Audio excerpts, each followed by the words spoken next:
শুধু দর্শক বন্ধু, আপনারা দেখছেন একে নিউজ বাংলা। আর এই মুহূর্তে উপস্থিত রয়েছে ভাঙড় ভুমরু। চাঞ্চল্যকর অভিযোগ করছেন তৃণমূল সক্রিয় কর্মীর বিরুদ্ধে। 6 বছর ধরে প্রেম, 3 সন্তানের জননী। যে তৃণমূল কর্মী নিয়ে চলে গিয়েছে তারও বউ বাচ্চা, এমনকি তার ছেলে মেয়ের বিয়ে হয়ে গেছে। একবার নয়, দুবার নয়, 5 বার কর্মীর স্ত্রীকে নিয়ে এসে চলে যায়। বর্তমানে কাশীপুর থানায় তিনি অভিযোগ জানাতে গেলে তাকে থানাতে 3 ঘন্টা বসিয়ে রেখে তাকে ছেড়ে দেয়। আজকে তিনি এই ভুমরু গ্রামে ধর্নায় বসেছেন। তার স্ত্রী, বিশেষ করে তার সন্তান রয়েছে, একটা 16 বছরের তার কন্যা সন্তান রয়েছে। সেই কন্যা সন্তান এবং ছেলেদের ভবিষ্যতের দিকে তাকিয়ে তার স্ত্রীকে নিয়ে পুনরায় সংসার করতে চায়। কি বলছেন তিনি এবং তার মা, অর্থাৎ যে মহিলা চলে গিয়েছে, তার শাশুড়ি এবং তার স্বামী, আপনাদেরকে শোনাবো। আমি আর কি চাচ্ছি, জনগণের কাছে আমার বিচারটা আমি চাচ্ছি। আমার বউ এইটা নিয়ে আমার 5 বার পালিয়েছে। নিয়ে আমি গ্রামের লোকের কাছে আবেদন জানিয়েছি। গ্রামের লোক বলছে যে এইসব নোংরার বিষয় নিয়ে আমরা আলোচনা করতে পারবো না। এখন ধর্নায় বসেন, আপনি কি চাচ্ছেন? আমি এখন ধর্নায় বসছি, ওর যেটা শাস্তি হয় সেই শাস্তিটা আমি চাচ্ছি। থানাতে গিয়েছিলেন? থানায় গিয়েছিলাম, আমার 3 ঘন্টা আটকে রেখে দিয়েছিল থানার পুলিশ। ও ওপর মলে ফোন করে বলেছে ওদের আটকে রেখে দাও, তারপর আমরা দেখছি বলে আমরা লাস্টে আমাদের খাওয়া দাওয়া নেই বলে আমরা দুজনে চলে এসেছি। এসে আমরা এই ধর্নায় বসছি।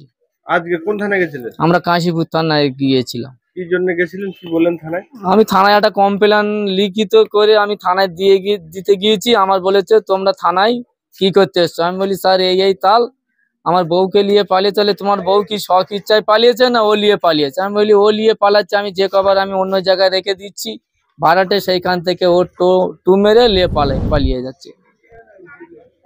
এখন আপনি কি চাচ্ছেন? ধর্নায় বসছেন? আমি এখন ধর্নায় বসছি।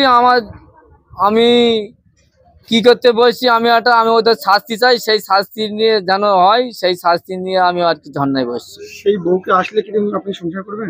আসলে সে শখ ইচ্ছা আসলে আমি নিয়ে সংসার করবো। বাচ্চা কাচ্চা কটা? বাচ্চা কাচ্চা 3টে, 2 মেয়ে, একটা ছেলে। একটা 16 বছর, একটা 13 বছর, একটা 12 বছর। এখন বর্তমানে আপনার যে স্ত্রী, তিনি আছেন কোথায়? এখন নলমুড়িতে আছে। নলমুড়ি কোথায় আছে? ওই যে তালে মোল্লার ব্যাংক আছে, ওইখানে আছে ভাড়াটে। যিনি নিয়ে পালিয়ে, কার সাথে ভাড়া থাকে? ওই মোকারেমের সঙ্গেই ভাড়াটে। মোকারেম মোল্লাটা কি? গ্রামের একটা কর্মী, সে টিএমসির কর্মী।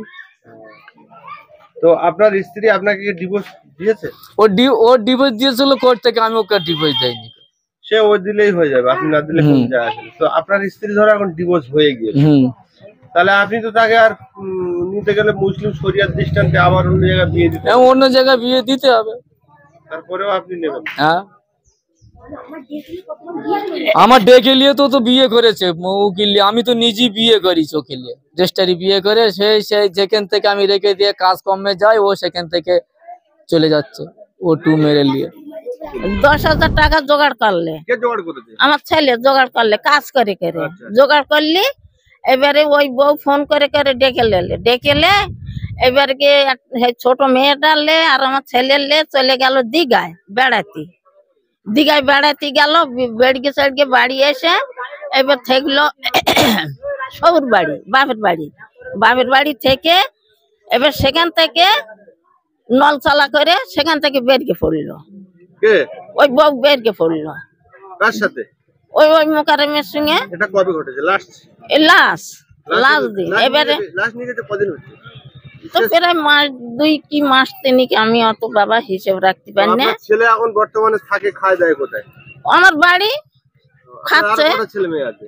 আমার 2টো ছেলে, এইটা বড় আর ছোট ছেলেটা কাজ কাম করে, তা আলাদা। আমি ওই রেঁধে খুলে, আমার কি বয়স উঠতে বাবা, আমি ওই রেঁধে খুলে ওর ছেলে ছিল। গ্রামের মাতব্বর মুরব্বি যারা আছে, গ্রামের লোকেরা কিছু বিচার করে? কেউ বিচার করে না। ওরা নোংরা জিনিস তো কেন তোমার বিচার করবে বাবা? কেউ বিচার কর দেবে না।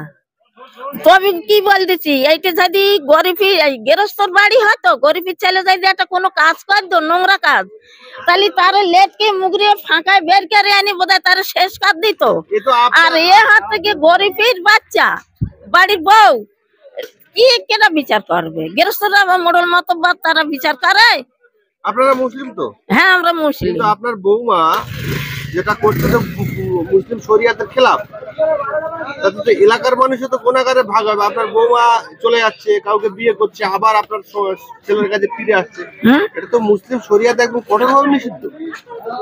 তো এলাকার মানুষ যদি চুপচাপ থাকে, এলাকার মানুষও তো এই পাপের ভাগীদার হবে। হবে। হ্যাঁ? আমার ছেলে বোধহয় কতবার গেছে, আমি যাইনি খুব একটা বাবা। আমার ছেলে গেছে কত বলতি, তা সে তো কত তো লেলে না। তারপরে যে ওই যে 18 কি 17-18 বছর বয়স একটা মেয়ে আছে তার কাছে, ওই যে মেয়েটা সাইনা হয়ে গেছে, তো মেয়েটার উপায় হবে কি? আর ওই মেয়েটা যে ওর মা যে পথে যাচ্ছে, ওই পথে কি মেয়েটারও দেবে? আমাদের তো এইসব চিন্তা। তা পয়সা গাড়ি যখনই যা জোগাড় করবে, ওই তখনই ও ডেকেলে ওসব পয়সাগুলো সব আউনে বাউনে খেয়ে কেড়ে দেবে। সেগুলো হয় ভাঙড় পানা পুকুর থেকে চলে গেল এবারে ওই গার্লসের স্কুলের পাশে।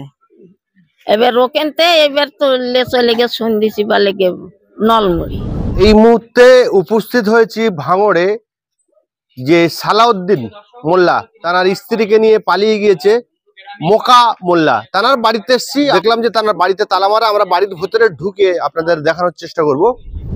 যিনি যে ভদ্রলোক ওই যে সালাউদ্দিনের 3 ছেলের জননীর স্ত্রীকে নিয়ে চলে গিয়েছে, তার বাড়িতে দেখতে পাচ্ছেন যে একটা তালা ঝুলছে। এলাকার মানুষ বলছে যে তারা কোথায় আছে ঠিক পাচ্ছে না। সমস্ত বাড়িতে একটা করে তালা লাগানো রয়েছে। সমস্ত যে ঘরের দরজাগুলো রয়েছে, সেই ঘরের দরজাগুলোই সমস্ত ঘরের দরজায় তালা লাগানো রয়েছে। দুঃখিত আমরা যে সালাউদ্দিনের স্ত্রীকে যে ভদ্রলোক নিয়ে চলে গিয়েছেন, সক্রিয় তৃণমূল কর্মী বলে তার পরিচয়, মোকা মোল্লা, তার বাড়িতে এলাম, কিন্তু তার বাড়িতে কাউকে আমরা পেলাম না। আমি আবেদন চাচ্ছি আমার যাতে সংসারটা ভালো হয়, সেই আবেদনটা আপনাদের কাছে আমি চাচ্ছি। আপনার বউকে বা স্ত্রীকে নিয়ে যে পালানোর অভিযোগ, কার বিরুদ্ধে আপনার মূলত অভিযোগ? মোকারেম মোল্লাকে। তিনি কি করেন? তিনি তৃণমূল পার্টি করে। নতুন করে আড়াই মাস হচ্ছে। কোথা থেকে নিয়ে ঠিক পালিয়েছে? ওরা নিয়ে পালিয়েছে হাই মাসার স্কুলে, ওইখানে আমি রেখে দিয়েছিলাম। কোথাকার হাই মাদ্রাসা? ভাঙড় কলেজ রোড। উনি যে নিয়ে পালিয়েছেন, যার বিরুদ্ধে অভিযোগ করছেন যে তৃণমূলের সক্রিয় কর্মী মোকারেম মোল্লা মোকা, আপনি এ ব্যাপারে কি নিশ্চিত যে উনি নিয়ে পালিয়েছেন? হ্যাঁ, উনি নিয়ে পালিয়েছে। পুলিশ বলছে তুমি এইসব নিয়ে ঝর্ণায় বসে, এটা কি খুব ভালো হচ্ছে কি?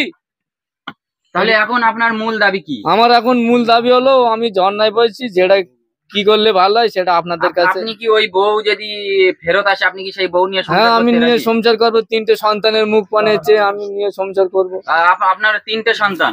কে কোন শ্রেণীতে বা কোন ক্লাসে পড়ে? বড় মেয়ে ক্লাস 10-এ পড়ে, ছোট মেয়ে ক্লাস 5-এ। ছেলেটার আমি মাদ্রাসায় দিয়েছিলাম, সে মাদ্রাসা করিনি, এখন বাড়িতে। যার বিরুদ্ধে আপনি অভিযোগ করছেন, তিনি কি আপনার বউকে নিয়ে প্রথম পালিয়েছেন না আরো এই 6বার ঘটনা রয়েছে? 6বার, আরো অনেক ঘটনা আছে, আরো বহুত গ্রামে আরো অনেক ঘটনা আছে। একাধিকবার আপনি বলছেন যে 6বার চলে গেছে, তাই না? তারপরেও আপনি আবার তাকে নিয়ে সংসার করবেন? হ্যাঁ। কিছু কি আপনার কাছে দাবি করেছিল, সেই জিনিস দিতে পারছেন না? না, আমার কাছে কোনো দাবি করিনি। না, আমার কাছে কোনো দাবি করিনি। না, টাকা পয়সা না। আমি যেই 10-15 হাজার 20 হাজার জড়ো করি, সেই আমার ডেকে নিয়ে ওর মা থেকে ও থেকে ডেকে নিয়ে আমার এইসব রাস্তায় ঠেলে ফেলে দিয়ে আবার ফের ওর সঙ্গে চলে যাচ্ছে। আপনি কি আপনার বউকে মারধর, শারীরিক? না, ও আমার মা বাবা আছে, তাদের মুখে শুনে দেখো আমি মারধর করি কি না করি। নিয়ে গেছে কিছু? আমার বাড়িতে অনেক কিছু নিয়ে গিয়েছিল, গরু ছাগল বিক্রি করে ও নিয়ে চলে গেছিল, সব টাকা পয়সা নিয়ে করছে। বারবার চলে যাচ্ছে, তো আপনি আবার বলছেন তাকে নিয়ে সংসার করেন, আবার তো চলে যাচ্ছে, তখন আবার তো ধন্যবাদ বসছেন, কি করবেন? এইটা লাস্ট চান্স। আমি আর যাবো না। হ্যাঁ, সে বলেছে, তার মা বাবা বলেছে যে তুমি বাড়ি কল বাথরুম ঠিক করো, আমার মেয়ে তোমার কাছে যাবে। আপনার স্ত্রী এখন ঠিক কোথায় আছে আপনি জানেন? তার আমি এখন জানি, সব নলপুকুরে আছে। কথা হয়েছে আপনার? হ্যাঁ, কথা হয়েছে। শাশুড়িও ছিল, বউ ছিল, কিংবা আমার মেয়ে দুটো ছিল, আমার সামনে তার আসতে দেয়নি। আপনি দোষ কাকে, মানে কার মধ্যে বেশি দেখছেন? আপনার বউয়ের মধ্যে? না, বউয়ের মধ্যে দোষ আছে, আমার শাশুড়ির মধ্যে দোষ আছে, ওর মধ্যেও দোষ আছে।